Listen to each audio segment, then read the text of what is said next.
रदनिया का साम्राज्य जीवन और उत्साह से भरा था। बाजारों में रंग बिरंगे ठेले, गलियों में बच्चों की हंसी और हर कोने में मेहनत की चहल पहल थी। राजा और रानी मेहनती और दयालु थे, जो प्रजा की भलाई के लिए दिन रात काम करते। लेकिन उनकी इकलौती बेटी राजकुमारी आलारा सबसे अलग थी। वह अपने शाही बिस्तर पर पड़ी रहती, सुबह की धूप को अनदेखा करते हुए। आलारा, सूरज उग चुका है, उसकी दासी ने पुकारा। तो सूरज को बता दो, मैं अभी सो रही हूँ, आलारा ने करवट बदलते हुए जवाब दिया। उसकी आलसी प्रकृति पूरे राज्य में बदनाम थी। आलारा की दिनचर्या आलस्य का अनोखा नमूना थी। वह न उठती, न चलती, न कोई काम करती। उसका पसंदीदा काम था कुछ न करना। दासी, मेरा तकिया ठीक करो, ये बहुत सख्त है, वह शिकायत करती। दासियां थक कर चूर हो चुकी थीं, लेकिन आलारा को कोई परवाह नहीं थी। एक बार उसने घंटी बजाने से भी इनकार कर दिया।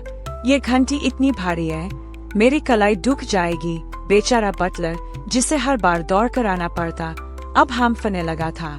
आलारा की आलसी हरकतें देखकर सभी हैरान थे, लेकिन वह बेफिक्र थी। शाही भोजनशाला आलारा के लिए एक और चुनौती थी। वह भोजनशाला तक चलने से कतराती। मुझे वहां ले चलो, मेरे पैर थक गए हैं, वह मांग करती। 10 कदम की दूरी भी उसके लिए पहाड़ चढ़ने जैसी थी। मेज पर बैठकर भी वह शिकायत करती, ये कुर्सी मेरी पीठ को चुभती है। भोजन के समय वह हर चम्मच को मुश्किल से खाती। क्या ये खाना मेरे लिए चब नहीं सकता? दासियां उसे चम्मच से खिलाती और वह बस शिकायत करती रहती। आलारा का आलस्य अब हास्यास्पद होने लगा था। आलारा के शाही कर्तव्य भी उसके आलस्य का शिकार थे। एक दिन रानी ने उसे कुछ दस्तावेज सौंपे। आलारा, इन्हें देखो, ये महत्वपूर्ण है। आलारा ने उबासी लेते हुए जवाब दिया, माँ, मेरी आंखें बंद हैं, मैं कैसे देखूं? दस्तावेज तकिए के नीचे दबे रहे और उसने उन्हें खोला तक नहीं।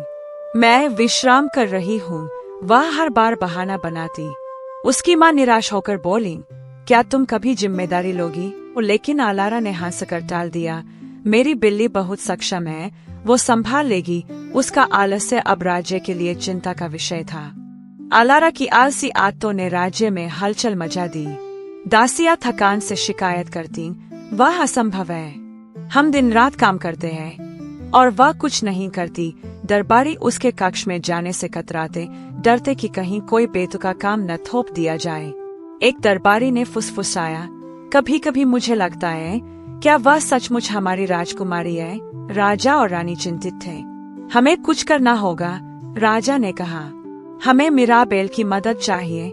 मिराबेल एक बुद्धिमान जादूगरनी थी, जो अपनी अनोखी विधियों के लिए जानी जाती थी। क्या वह आलारा को बदल पाएगी? मिराबेल ने रदनिया में कदम रखा। उसने आलारा की कहानियां सुनी थीं। वह प्यारी है, लेकिन हमेशा सोती रहती है, रानी ने बताया। मिराबेल ने अपनी जादुई हांडी में झांका, जिसमें आलारा बगीचे में सोती दी थी। मेरे पैर धूप में हैं, उन्हें छाव में ले जाओ, आलारा की आवाज गूंजी। मिराबेल मुस्कुराई, वह वाकई अनोखी है, मैं उसकी मदद करूंगी। उसने राजा रानी को भरोसा दिलाया कि वह आलारा को मेहनती और जिम्मेदार बनाएगी। मिराबेल ने एक जादुई योजना बनाई, जो आलारा के जीवन को बदलने वाली थी। अगली सुबह आलारा ने खिड़कियां खुली देखीं। ये खिड़कियां कौन खोल गया? ओ, वह चिल्लाई। तभी एक सुनहरी चारू उसके सामने उड़ती हुई आई। नमस्ते राजकुमारी, मैं परिवर्तन की जादुई चारू हूँ। आलारा ने उबासी ली, ये सपना है ना, इसे ले जाओ। लेकिन चारू ने हंसकर कहा, ये सपना नहीं, हकीकत है। तुम्हारा सारा स्टाफ गायब हो चुका है। आलारा चौंकी, गायब? कहा। चारू बोली, मैं तुम्हें मेहनती और निस्वार्थ बनाऊंगी। इसके लिए तुम्हें 3 कार्य पूरे करने होंगे, अकेले। आलारा को अपने आलस्य पर पहली बार चिंता हुई। पहला कार्य था महल के विशाल कक्ष की सफाई। फर्श पर झूल की मोटी परत थी और जारफानोस पर मकड़ियां लटक रही थीं। मैं ये नहीं कर सकती, आलारा ने विरोध किया। तुम खाना भी नहीं बना सकती, लेकिन स्टाफ चाहिए तो झाड़ू पकड़ो, झाड़ू ने ताना मारा। आलारा ने आधे मन से झाड़ू चलाई, धूल को कालीन के नीचे छिपाने की कोशिश की। ये क्या कर रही हो? जारू ने डांटा। आलारा ने बहाना बनाया, मेरी कलाई दुख रही है, लेकिन झाड़ू ने उसे ठीक से काम करने को मजबूर किया। धीरे धीरे आलारा को सफाई में मजा आने लगा। कई घंटों की मेहनत के बाद कक्ष चमकने लगा। चमकते फर्श और साफ जार फानूस देखकर आलारा हैरान थी। ये कितना सुंदर है, उसने कहा। उसने एक दर्पण पॉलिश किया और अपनी परछाई देखकर हंसी। मैंने ये किया, जारू ने कहा। मेहनत का फल देखकर अच्छा लगता है ना? आलारा ने माना। हाँ, लेकिन झाड़ू चलाना मुझे अभी भी पसंद नहीं। जारू ने उसे पुरस्कार दिया, एक ताजा पेय। अगले कार्य के लिए ऊर्जा चाहिए, जारू ने चेतावनी दी। आलारा को डर था, लेकिन वह उत्सुक भी थी। जारू ने आलारा को महल के बगीचे में ले जाया। बगीचा, जो कभी फूलों से भरा था, अब खरपतवार और मुरझाए पौधों का जंगल बन चुका था। तुम्हारा दूसरा कार्य है बगीचे को पुनर्जन्म देना, जारू ने कहा। आलारा ने एक बेंच देखी और सोचा, यहाँ तो मैं आराम कर सकती हूँ, लेकिन तभी एक जादुई पानी का बाल्टी उभरा और उस पर पानी छिड़क दिया। हाय, मैं तुम्हारी सहायक हूँ, बाल्टी चिल्लाई। खरपतवार उखाड़ो, पौधों को पानी दो। आलारा ने विरोध किया, लेकिन बाल्टी ने उसे काम शुरू करने के लिए मजबूर किया। आलारा ने खरपतवार उखाड़ना शुरू किया, लेकिन हर बार बहाने बनाए। ये खरपतवार जादुई है, बहुत मजबूत है, वह शिकायत करती। बाल्टी ने तुरंत पानी डालकर जवाब दिया, अब कोशिश करो। आलारा की सारी कीचड़ से सन गई, लेकिन वह रुकी नहीं। धीरे धीरे बगीचा बदलने लगा। फूल खिले, तितलियां मंडराने लगीं और पक्षी चहचहाने लगे। आलारा ने आश्चर्य से देखा, मैंने ये किया, उसे गर्व महसूस हुआ। बाल्टी ने कहा, मेहनत का फल हमेशा मीठा होता है। आलारा ने माना कि उसे बगीचे की सुंदरता में हिस्सा लेने का सुख मिला। तीसरा कार्य सबसे कठिन था, फसल उत्सव का आयोजन। आलारा ने उबासी ली, अकेले उत्सव असंभव।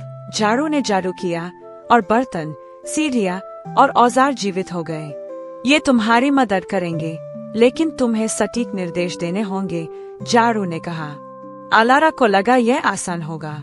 उसने जल्दबाजी में अस्पष्ट निर्देश दिए, रसोई में कुछ आसान बनाओ, हॉल को चमकदार करो और संगीत तेज बजा। फिर वह सोने चली गई। उसे लगा उसका काम हो गया, लेकिन वह गलत थी। असली चुनौती अभी बाकी थी। कई घंटों बाद आलारा एक भयानक शोर से जागी।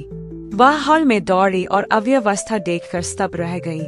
रसोई में गोभी की दुर्गंध थी, छत पर बर्तन लटक रहे थे और संगीत एक अजीब धुन बजा रहा था। ये क्या है? उसने चिल्लाया। जारू ने कहा, तुम्हारे अस्पष्ट निर्देशों का नतीजा। आलारा निराश हो गई। मैंने गलती की, कृपया मदद करो। उसकी ईमानदारी देखकर जारू ने जादू किया और सभी मेहमान सो गए। कार्य पूरा होने पर वे जागेंगे। अब ठीक करो। आलारा ने हिम्मत जुटाई और काम शुरू किया।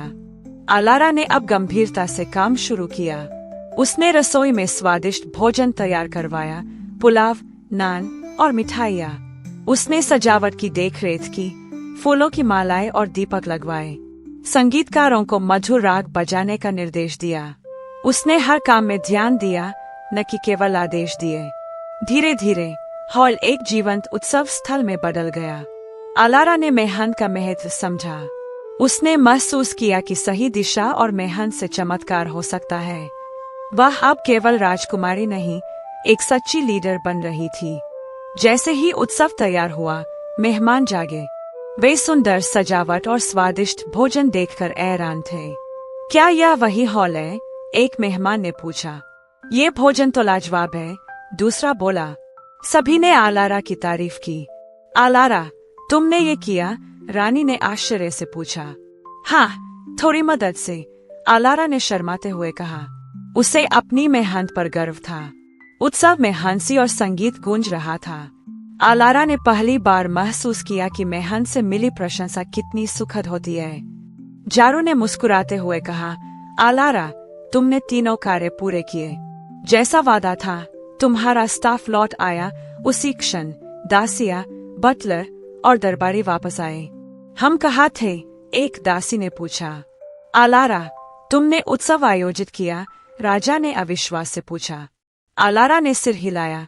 हाँ, मैंने किया। सभी ने उसकी मेहनत की सराहना की। मिराबेल ने कहा, आलारा, तुमने साबित कर दिया कि तुम में बहुत कुछ है। आलारा ने मुस्कुराकर जवाब दिया, शायद अब मैं थोड़ा कम सोऊंगी। सभी हंस पड़े। आलारा अब पहले जैसी नहीं थी। उसने मेहनत और जिम्मेदारी का महत्व समझ लिया था। वह सुबह जल्दी उठती, अपने कर्तव्यों को गंभीरता से निभाती। उसने दस्तावेज पढ़े, प्रजा की समस्याएं सुनी और राज्य की भलाई के लिए काम किया। दासियां अब उसकी तारीफ करती। राजकुमारी बदल गई है। दरबारी भी उसके कक्ष में बिना डर के आने लगे। आलारा ने अपने आलस्य को पीछे छोड़ दिया था। वह अब केवल एक राजकुमारी नहीं, बल्कि एक प्रेरणा बन गई थी। रदनिया का साम्राज्य उसकी मेहनत से और चमकने लगा। मिराबेल ने आलारा से मुलाकात की। तुमने मेरी उम्मीदों से बढ़कर किया, आलारा, उसने कहा। आलारा ने शर्माते हुए जवाब दिया, आपके जादू और उस चारों के बिना मैं ये नहीं कर पाती। मिराबेल हंसी। जादू ने सिर्फ रास्ता दिखाया, मेहनत तुमने की। उसने आलारा को सलाह दी, याद रखो, एक राज्य तभी चमकता है जब उसके शासक मेहनत करते हैं। आलारा ने सिर हिलाया। मिराबेल ने विदा ली, लेकिन उसकी सलाह आलारा के दिल में बस गई। वह अब अपने कर्तव्यों को कभी नहीं भूलेगी। आलारा की मेहनत ने रदनिया को नई ऊंचाइयों पर पहुंचाया। बाजार और जीवंत हो गए, प्रजा खुश थी और राज्य समृद्धि की ओर बढ़ रहा था। आलारा अब हर उत्सव में हिस्सा लेती, बगीचे की देखभाल करती और अपने लोगों के साथ समय बिताती। उसकी हंसी और मेहनत ने सभी का दिल जीत लिया।